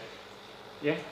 Juga usia ya, juga jenis kelamin ya. Jadi faktornya nggak bisa diuniversalkan yang mulia. Karena kan kajian ilmiah ini harus presisi, ya, nggak bisa membuat generalisasi berdasarkan sesuatu yang memang beragam. Nah, sehingga caranya kita membuat beberapa kategori. Gitu. Tolong dijelaskan kategorinya itu untuk sebagai mungkin membantu majelis hakim. Kategorinya menurut ahli linguistik forensik. Ya, seperti tadi datanya berupa keonaran. Nah ini bisa dicari medan maknanya, mentoknya sampai di mana nih, ya? Yang dekat paling dekat ke atas kerusuhan. Cari fakta yang terjadi, ya. Bagaimana masyarakat ngasih label terhadap peristiwa itu. Media massa itu dianggap mewakili masyarakat yang mulia. Bagaimana media massa, wartawan ngasih label peristiwa itu? Karena kalau kita tanya satu-satu kan susah. Metodologinya sampling. Media massa kasih labelnya keonaran untuk sesuatu yang terjadi di ruang konvensional dilakukan oleh anak-anak muda dalam sebuah tindak yang mengganggu ketertiban umum. Gitu. Jadi untuk saya datang ke sini ketika soal keonaran, saya minta bantuan Saudara Kin Sanubari. Orang satu-satunya di Indonesia yang memiliki dokumen media dari pra-merdeka sampai hari ini. Saya tanya, tolong Kin, keluarin kata-kata keonaran dan onar di mana saja, kapan saja, siapa yang menggunakan. Dengan teknologi sekarang itu mudah, ya. Terjadi di sini, di artikel ini, di sini, di sini. Ini yang disebut dengan teori saya berbasis empirik, bukan otak-atik otak saya. Gitu. Jadi akurasi itulah yang diperjuangkan oleh linguistik forensik, karena targetnya linguistik forensik tidak bisa, mudah-mudahan, semoga, barangkali tidak bisa, karena menyangkut nasib orang. Saya harus memastikan, ya, ini menodai agama atau tidak. Saya tegas ini tidak menodai. Saya pertanggungjawabkan lahir batin. Secara umum saja, jangan membuat gaduh. Secara umum aja. Iya, ya seperti itulah. Iya. Indikatornya apa? Keluarin itu satu-satu indikatornya. Ya. Asal datanya primer, bukan hasil transkrip. Ya, seperti itu. Bukan lisan, tapi jadi tulis. Karena di lisan itu ada tanda-tanda yang nggak bisa dituliskan. Mungkin cukup. Itu kan penjelasannya. Untuk indikatornya kan sudah cukup tadi. Kemudian untuk beda linguistik hukum dengan linguistik forensik. Apa? Beda linguistik hukum dengan linguistik forensik. Yang saya ketahui, saya bisa salah ya, yang mulia, linguistik hukum itu orang-orang hukum belajar linguistik. Ya. Kalau linguistik forensik, orang-orang linguistik belajar hukum. Itu kan jelas, Prof. Itu jelas, maksudnya yang membedakan secara kriteria. Ya, menurut saya tergantung apa yang dilabeli gitu ya. Gitu. Karena yang saya tahu. Kalau berbasis teks, kan kalau dari linguistik forensik kan analogi dengan DNA. Nah, itu bisa dijelaskan nggak? Iya, untuk menunjukkan ya sejauh mana penggunaan bahasa itu berdampak hukum di tingkat dokumen, produk hukum, di level proses hukum, dan di level kasus hukum itu sendiri. Jadi ada 3 bidang wilayah kerja linguistik forensik. Ya. Memeriksa dokumen-dokumen hukum sejauh mana teks itu relevan dengan konteks. Seperti itu. Ya. Makanya saya banyak terlibat dalam upaya penyiapan atau draft undang-undang. Ya. Saya hanya memberikan kontribusi dari segi linguistik forensiknya. Gitu ya, nggak masuk ke wilayah pidananya, apa segala macam, nggak, karena itu bukan wilayah saya. Begitu majelis hakim. Oke, sekarang satu lagi terakhir, hanya pendapat secara linguistik forensik aja. Negara Indonesia kan negara berdasarkan hukum ya. Iya. Kalau secara linguistik forensik, kan hukum itu kan untuk mengatur ketertiban masyarakat. Nah, seperti adanya permasalahan ini, kalau negara berdasarkan hukum secara linguistik forensik itu teksnya kira-kira bisa ditunjukkan harus bagaimana? Teks yang berlaku di negara ini. Cukup, ya? Terima kasih. Oke, terima kasih, saya pikir cukup ya. Karena ini keterangan ahli, saya pikir tidak perlu mendapatkan tanggapan dari, karena tadi sudah ditanggapi oleh terdakwa. Cukup ya, saya rasa keterangan ahli saya rasa cukup. Silakan ditanggapi masing-masing baik penuntut maupun penasihat hukum di dalam tuntutannya dalam pledoinya. Nah, selanjutnya saksi sudah boleh meninggalkan tempat. Terima kasih atas waktu dan kesempatannya.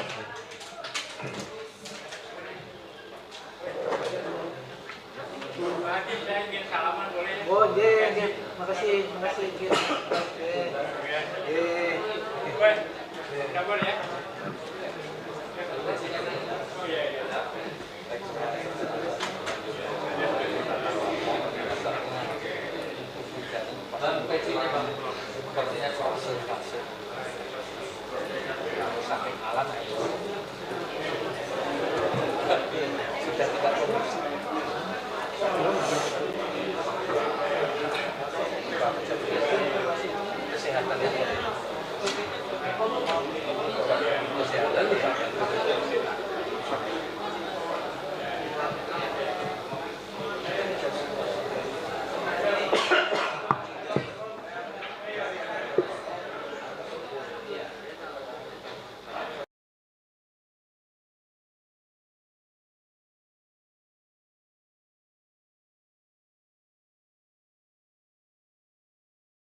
aja. Kalau ahlinya dari mana ini? Dari Solo. Oh, dari Solo aja mungkin masih Cuman bisa. surat tugasnya itu untuk tanggal hari ini, Hari apakah ini. masih mungkin untuk di... Makanya kita kesepakatan dulu sampai jam berapa ini. Kalau memang disepakati kita periksa, kita break untuk sholat asar sebentar. Nah, nanti sampai jam. Karena gini aja, masih ada waktu, kita tidak membatasi, namun kita sudah sore dan kita siap sampai malam. Kita sepakat persidangan untuk saksi ini berapa jam, kita bagi 3. Menurut penasihat hukum terdakwa berapa jam? Sekarang jam 4:30. Kami tidak berani membatasi waktu yang mulia karena ini berkaitan dengan penelahan materi. Makanya kami coba koordinasi apakah mungkin ahli dihadirkan dalam waktu yang lain. Kalau bisa kan kami bisa ditunda saja dulu. Karena ini terkait surat tugasnya gitu. Kami mohon izin untuk mendatangkan ahli dipanggil agar ada kesepakatan beliau. Ahlinya ditanya. Lagi. Dia punya waktu berapa jam? Itu. Nah, ini kami tanyakan juga Ya. terkait kalau mungkin di minggu selanjutnya juga masih memungkinkan juga, tapi terkait surat tugasnya tadi gitu. Iya, soalnya ahli kan harus meninggalkan kampus harus pakai surat tugas. Kalau memang diperiksa atau diperiksa dulu nanti bisa dilanjutkan begitu. Ya, saya pikir Nah, begitu. Kita periksa sampai nanti jam berapa. Nanti kalau memang selesai kita lanjutkan minggu depan. Oke. Yang penting surat tugasnya sudah masuk. Masalahnya hari ini kan soalnya saksi ahli pasti, sedangkan satu ahli aja tadi udah berapa jam kita udah bisa perkirakan kan ini ahli hukum ini ya, hukum pidana pasti bakal seru lagi nih. Gimana kok kalau memang dihadirkan hari ini? Mohon dipanggilkan Dr. Muhammad Taufik SHMH.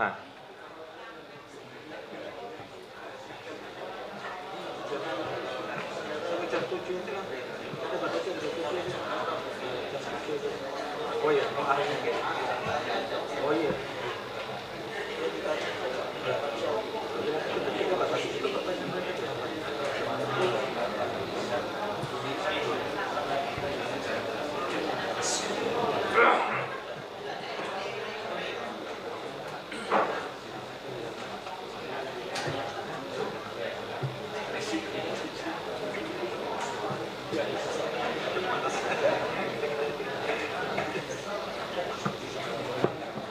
Pripun Pak Andika?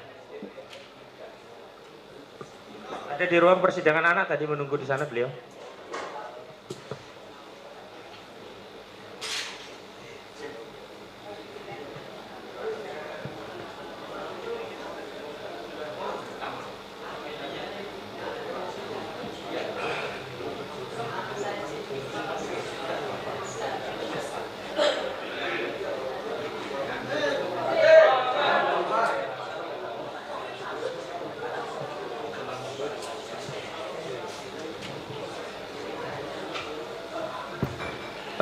Izin yang mulia, Dr. Muhammad Taufik.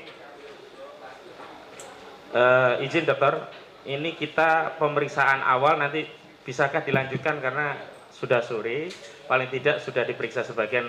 Nanti kita lanjut di waktu yang lain yang panjenengan juga bisa kosong melanjutkan. Jadi apakah hari ini pemeriksaan awal dilanjutkan? Karena Selasa waktunya depan begitu. Nanti waktunya tergerak nanti. Ya.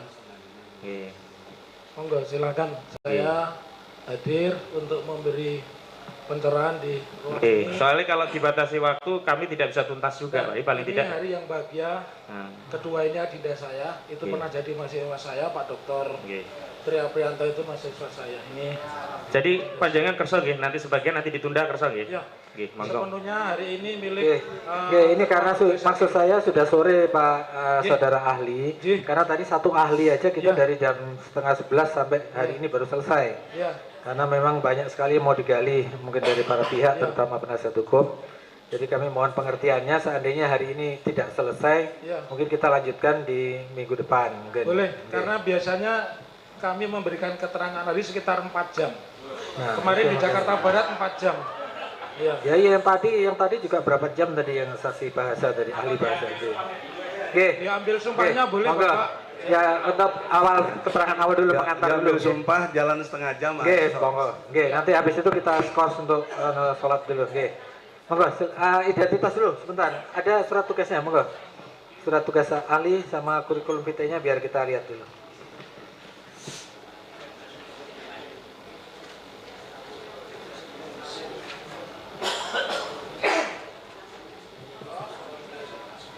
Oke. Dari Uni Sulam jenengan ya.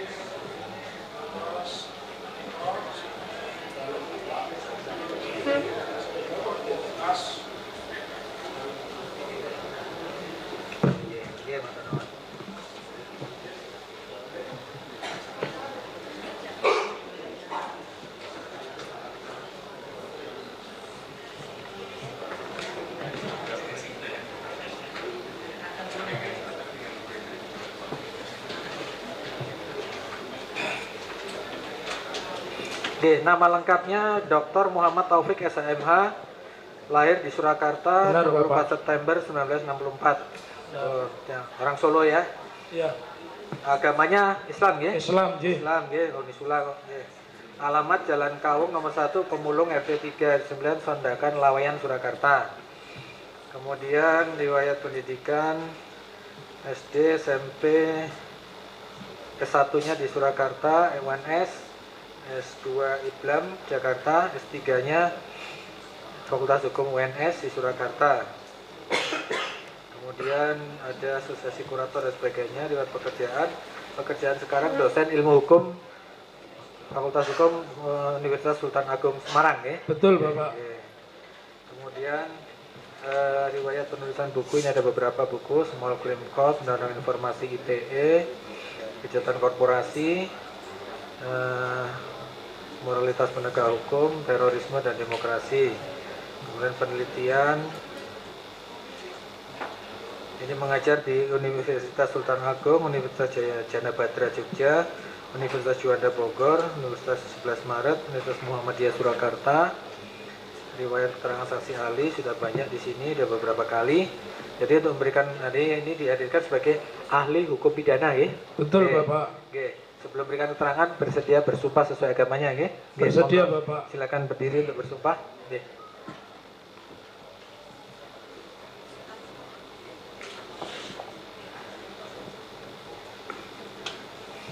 Oke, diikuti mawon ya. Bismillahirrahmanirrahim. Bismillahirrahmanirrahim. Demi Allah saya bersumpah. Demi Allah saya bersumpah. Sebagai ahli. Sebagai ahli. Dalam perkara ini. Dalam perkara ini. Akan memberikan pendapat. Akan memberikan pendapat. Tentang hal-hal yang dikemukakan. Tentang hal-hal yang dikemukakan. Dengan sebaik-baiknya. Dengan sebaik-baiknya. Dan sebenar-benarnya. Dan sebenar-benarnya. Sesuai dengan pengetahuan dan keahlian saya. Sesuai dengan pengetahuan dan keahlian saya. Oke, cukup.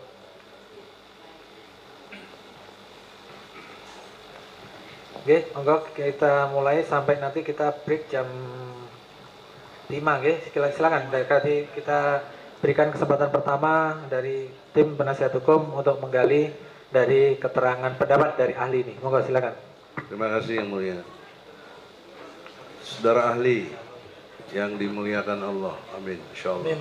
Insyaallah. Bismillahirrahmanirrahim. Assalamualaikum warahmatullahi wabarakatuh. Waalaikumsalam warahmatullahi wabarakatuh. Dalam kategori pidana ya, itu satu ciri khasnya adalah telah selesai dilakukan. Ya. Pengertian telah selesai sesuai dengan tuduhan atau dakwaan yang menjadi sangkaannya dan keterdakwaannya kepada yang didakwa. Nah, menarik dalam persidangan ini, banyak ahli juga yang sudah ini, yang dari pihak kejaksaan negeri, ahli pidana, khususnya fokus saja kepada masalah ijazah asli ya. Jokowi. 22 orang, tadi tambah 1 jadi 23. Jadi, saksi ahli 6, saksi fakta 17. Dari pihak mereka, satu pun tidak ada yang pernah lihat ijazah asli. Sementara proses ini, sidang ini sangat butuh fisikal dari ijazah asli itu. Semua sepakat dalam konteks itu. Bahkan saksi-saksi yang lain akan mau menghadirkan, bahkan mau menghimbau Jokowinya, bahkan mau datangkan Jokowi rumahnya di sini anaknya itu. Nah, tapi hingga hari ini tidak ada ijazah aslinya itu. Pertanyaan seriusnya, beban pembuktian dalam pidana ini ada pada siapa? Tentu kita mengetahui jaksa, tapi Anda harus uraikan secara objektivitas teorinya dan apa akibat dampak hukumnya bila ijazah asli itu tidak ada. Mohon dijelaskan. Baik, saya akan mendeskripsi dulu tentang apa yang dimaksudkan asas legalitas dari Ludwig von Verbach, ya. Jadi Ludwig von Verbach, kenapa saya harus mendasarkan asas legalitas? Karena baik di KUHP yang baru maupun KUHP yang lama semuanya diatur. Di KUHP yang baru diatur di pasal 2 ayat 1, di KUHP lama diatur di pasal 1 ayat 1. Jadi bahasa aslinya nullum delictum nulla puna sine previa lege punali. Jadi tidak ada perbuatan yang dianggap bersalah sampai ada aturan undang-undang yang mengatur tentang itu. Kemudian yang kedua, tidak cukup sampai di situ untuk membuktikan kesalahan seseorang seperti tadi yang saudara penasihat hukum terangkan di awal sebagai prolog pertanyaan kepada saya. Yang kedua, adakah unsur kesalahan di situ? Jadi satu asas legalitas, yang kedua adakah unsur kesalahan? Kalau tidak ada unsur kesalahan, berarti tidak ada perbuatan pidana di situ. Lalu bagaimana kewajiban beban pembuktian? Kalau kita mengikuti tadi bahwa asas legalitas tiada pidana tanpa kesalahan berdasarkan aturan yang sudah ada dan mohon maaf Bapak Hakim Ketua dan teman-teman jaksa, saya mungkin tidak akan kepada perkara ini karena kapasitas saya sebagai ahli. Jadi saya hanya akan menjawab dari proses pemidanaan. Bagaimana beban pembuktian? Beban pembuktian karena ini adalah perkara pidana dan kita mengenal dua fungsi jaksa itu sekaligus. Satu, jaksa itu sebagai penuntut umum, sebutannya general attorney.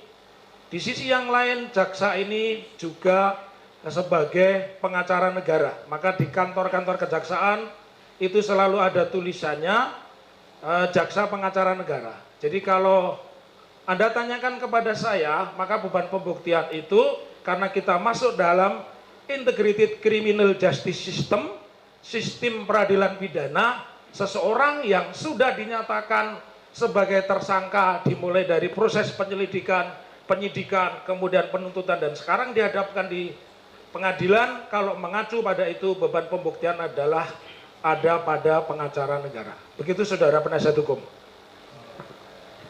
Jika demikian penjelasan prosedurnya berkonsekuensi secara hukum, haruskah menjadi kewajiban mutlak beban pembuktian itu menampilkan ijazah asli? Atau Anda pakai istilah lain kalau nggak mau kasus ini. Tapi hal yang dimaksud itu bersifat fisikal yang dituduhkan. Ya. Karena ini dituduh berita bohong, bahkan nista agama. Kalau ini berita bohong, mesti ada bandingannya berita yang benar bagaimana. Ya.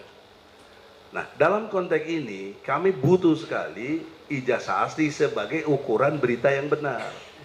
Nah, pertanyaannya, jika tidak juga bisa menampilkan, apa konsekuensi hukumnya?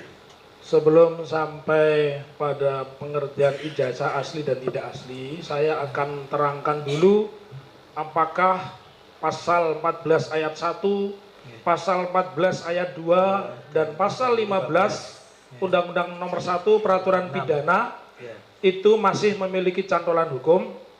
Saya ingin urutkan dulu, Bapak Hakim, diizinkan.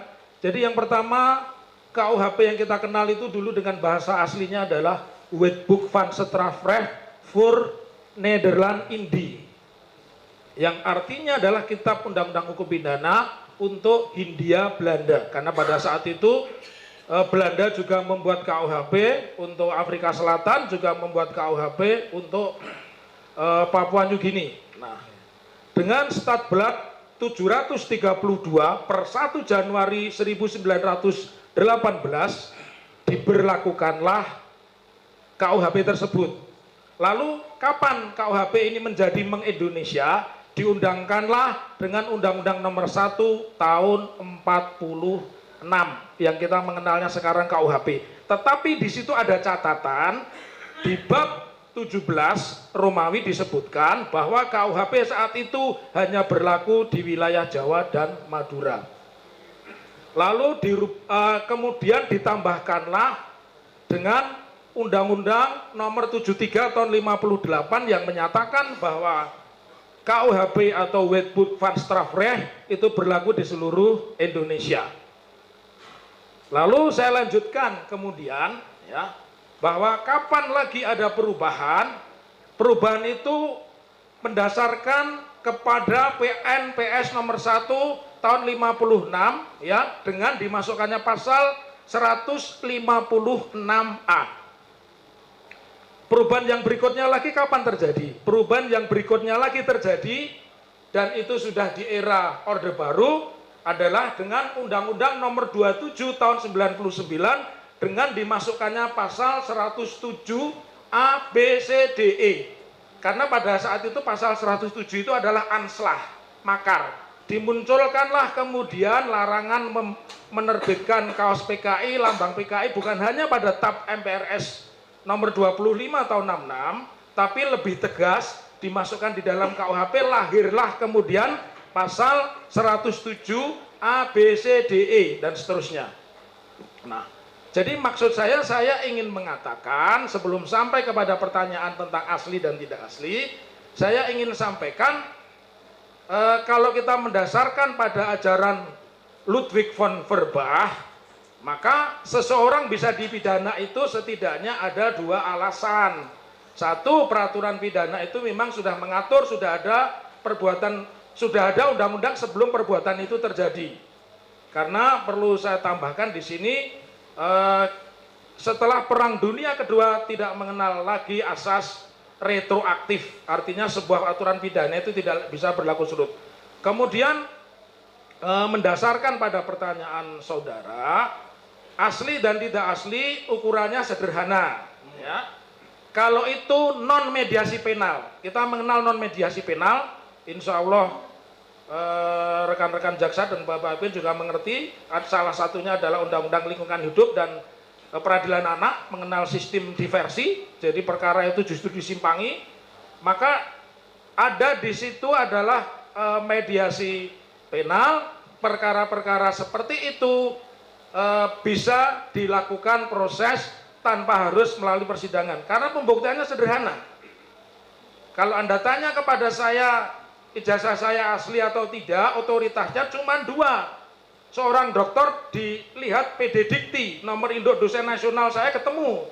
Taufik ini dokter mana, disertasinya apa, kapan lulusnya sudah ketemu. Ya, itu yang pertama. Yang kedua, jadi semuanya ditentukan berdasarkan lembaga yang memiliki otorisasi. Ya. Lalu yang lebih sederhana lagi, kalau memang seseorang ditanya tentang keasliannya, cukup sederhana. Saudara advokat Prof. Egy Sujana tinggal menyerahkan saja ijazah aslinya. Menurut saya sudah selesai.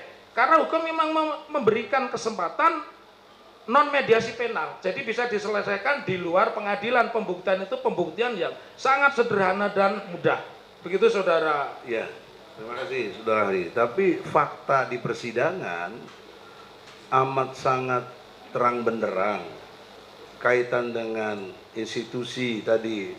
Kalau dokter kaitan dengan dikti, kalau ini yang diproseskan SD, SMP, SMA, itu paling tidak kepala sekolah itu sudah semua ditanya, tidak ada yang pernah lihat, bahkan dilegalisir tapi tidak pernah tahu ijazah aslinya.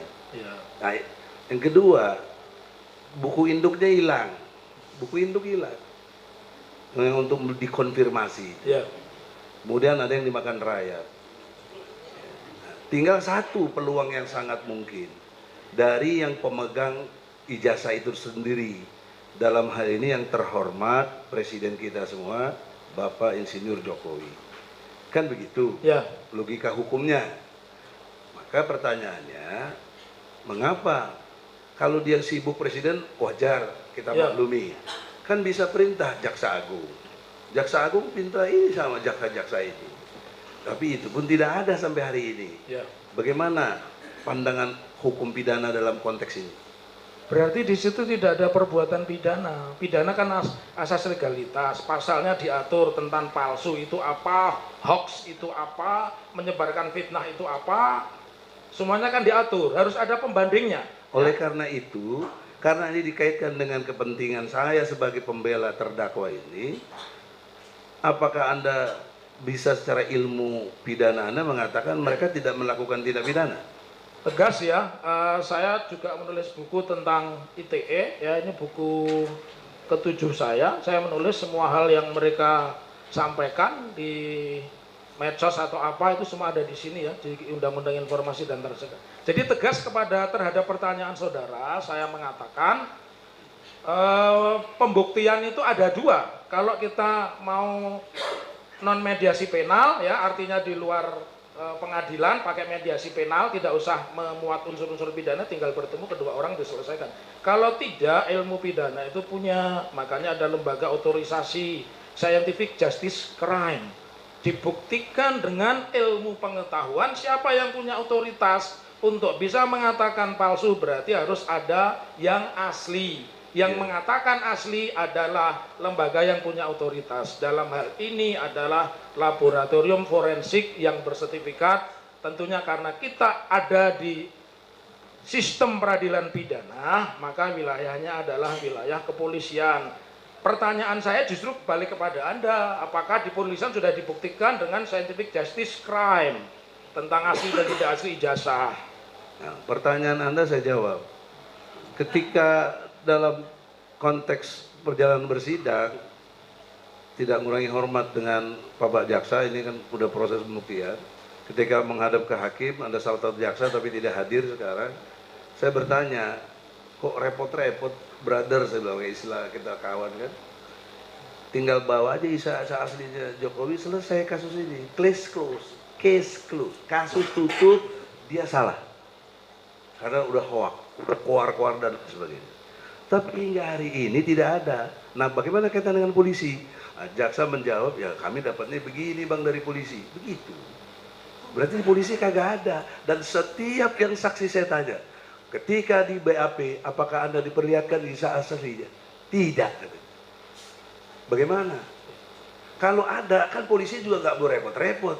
Mestinya tinggal kasih tahu aja ide aslinya. Ya. Kenapa harus ditangkap ini? Padahal kita sedang membuktikan di Perdata, Pengadilan Negeri Jakarta. Itulah jawabannya. Jadi dugaan keras saya hingga hari ini polisi tidak punya, sehingga tidak bisa ngasih ke jaksa, jaksa juga tidak punya. Jaksa tidak punya, nggak bisa dihadirkan di persidangan. Itu konklusinya.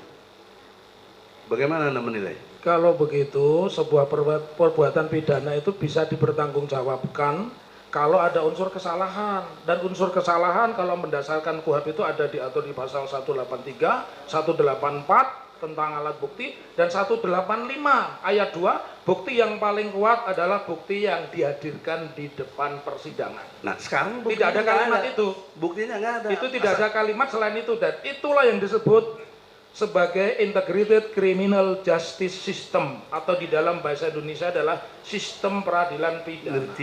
Pasal 185 itu kan konklusi yang amat jelas tentang dihadirkan di persidangan. Pertanyaannya, sampai hari ini di persidangan tidak pernah ditampilkan ijazah asli. Bagaimana ahli menilai? Ya, kalau saya mengatakan berarti tidak ada perbuatan pidana karena tidak bisa dibuktikan yang asli. Kalau Anda tanya kepada saya, itu yang menyatakan sah dan tidak sahnya persidangan ini beliau yang ada di depan kami. Begitu saudara penasihat hukum Prof. Egy. Beliau ini yang kita muliakan wakil Tuhan di muka bumi kan berdasar fakta. Ya. Nah, fakta tidak ada ijazah aslinya, sehingga tidak bisa membandingkan apapun ceritanya. Nah, kemudian dalam akhirnya hakim menilainya mungkin berbeda, ya itu saya juga tidak berkuasa melawan hakim. Karena itu faktanya, nanti kita lihat saja ya. Itu nanti. Tapi saya mau lihat dari sisi Anda sebagai intelektual, ahli pidana, bagaimana pendapat Anda? Bahwa persidangan itu tidak sah kalau tidak bisa menghadirkan bukti pembanding. Tidak sah ya? Tidak sah. Tidak sah. Harusnya kasus case close ya? Gitu. Mekanismenya lewat putusan pengadilan, karena sudah di pengadilan. Tambah lagi, saudara. Pasal 143 KUHP ayat 1, 2, dan 3 kita semua tahu tentang lengkapnya dakwaan jaksa, tentangnya jelasnya dakwaan jaksa, ya toh, dan tentangnya cermatnya jaksa dalam mendakwa. Apakah ahli menilai dengan tidak ada ijazah asli dibawa ke persidangan itu tidak lengkap, itu tidak cermat, itu tidak jelas dari jaksa? Kalau pendapat saya, karena itu wilayah pekerjaan jaksa, saya hanya menjawab secara akademis. Ketika kita mendudukkan seseorang sebagai terdakwa di depan persidangan, kita harus bisa membuktikan dengan segala konsekuensinya. Maka ada putusan namanya onslah, ya, ada putusan fisprah, dan ada putusan terbukti. Begitu saudara penasihat hukum. Dari kategori fisprah, onslah, itu yang tepat buat ini siapa? Kalau seperti itu onslah. Onslah.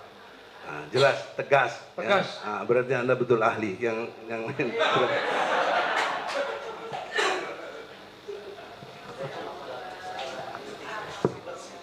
Yang mulia, kami mohon penundaan saja biar lebih. Karena ini gelisah saya ini, tiket busnya nggak tahu nanti. Gimana? Tinggal. Mohon karena yang penting penundaan. Jadi kita lanjutkan karena waktu juga sudah mepet. Nah. Ditunda sampai malam atau ditunda minggu depan? Selasa depan. Oke, Pak Taufik.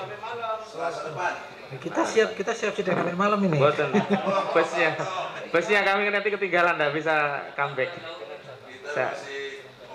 Tapi gini ya, kita setelah kita evaluasi persidangan ini, karena seperti tadi ya, perdebatan untuk saksi ahli aja memakan waktu sangat panjang. Kalau bisa diefektifkan lah, kita maksud saya tidak membatasi, sekali lagi saya tidak membatasi, tapi saya harus mengendalikan sidang ini supaya selesai tepat waktu, dalam arti tidak melebihi ketentuan ditentukan oleh Mahkamah Agung. Karena kami juga akan kena tegur kalau sidang ini berkepanjangan kan gitu. Jadi tolong kami juga dihormati. Kira-kira minggu depan masih menghadirkan saksi berapa lagi? Masih ada saksi ahli agama, filsafat bahasa, tapi besok berarti karena maksudnya itu ahli agama. Setelah itu selesai, masih ada lagi nggak kira-kira? Setelah itu selesai. Jadi ada 3 lagi. Yang penting tidak supaya kita bisa mengatur waktunya, gitu loh. Minimal 1 hari kalau bisa itu minimal 2 saksi lah bisa kita periksa. Iya kan kita udah berusaha 1 hari 2, kita udah buktikan 2. Nah tanggal 28 juga kita berusaha 2, insya Allah. Nanti tanggal 7 ada 1 lagi yang insya Allah saksi kunci buat kita lah. Makasih. Oke, begitu yang mulia. Ya, karena kesepakatan para pihak kita ikut aja. Sebenarnya kami tadi udah menyiapkan diri harus sampai malam kita sidang malam tidak masalah. Soalnya sebenarnya kalau memang diperkenankan, janganlah. Ya kita terus terang aja nanti kalau memang waktunya mepet, terus terang aja kalau misalnya waktunya tidak terkejar ya nanti akan kita paling tidak kami sudah kepastian beliau bisa melanjutkan tadi. Kami yang khawatir beliau tidak bisa melanjutkan. Tapi yang jelas kan rumahnya Solo, mudah-mudahan bisa lah minggu depan. Jadi untuk sidang hari ini kita sesuai dengan kesepakatan kita tunda minggu depan. Tetap minggu depan kita bisa dual ya, kalau bisa tetap 2 supaya kita menghindari supaya jangan bertele-tele karena kami sudah mendapat warning dari mana-mana ini. Supaya sidang ini saya berusaha tegas, nanti dipikirnya selalu ini ya. Kita akan tetap mengupayakan semua pihak punya porsi yang sama, punya hak yang sama untuk membuktikan. Baik, jadi silakan kalau mau saya juga ingatkan juga untuk para terdakwa sebelum berikan keterangan terdakwa silakan bukti-bukti itu dikumpulkan dari sekarang untuk dibuktikan pada saat pemeriksaan terdakwa. Untuk ahli berarti nanti diusahakan hadir lagi, nggih. Insya Allah siap Bapak. Tolong nanti Pak Jaksa juga ini karena dari penasihat hukum memang bisa datang lebih pagi, lapor kepada petugas lebih pagi supaya kita sidangnya lebih awal, nggih, supaya bisa cepat selesai tepat waktu. Jadi ini karena waktu sudah sore dan anda semua harus kembali ke Jakarta, sehingga mudah-mudahan nanti semuanya diberikan kesehatan lah, nggih. Yang penting mudah-mudahan semua diberi kesehatan lah, nggih. Sidangnya ditunda ke minggu depan dengan acara tetap masih memberikan kesempatan pada penasihat hukum terdakwa untuk mengajukan saksi yang meringankan, baik ahli maupun fakta. Sidang selesai dan ditutup.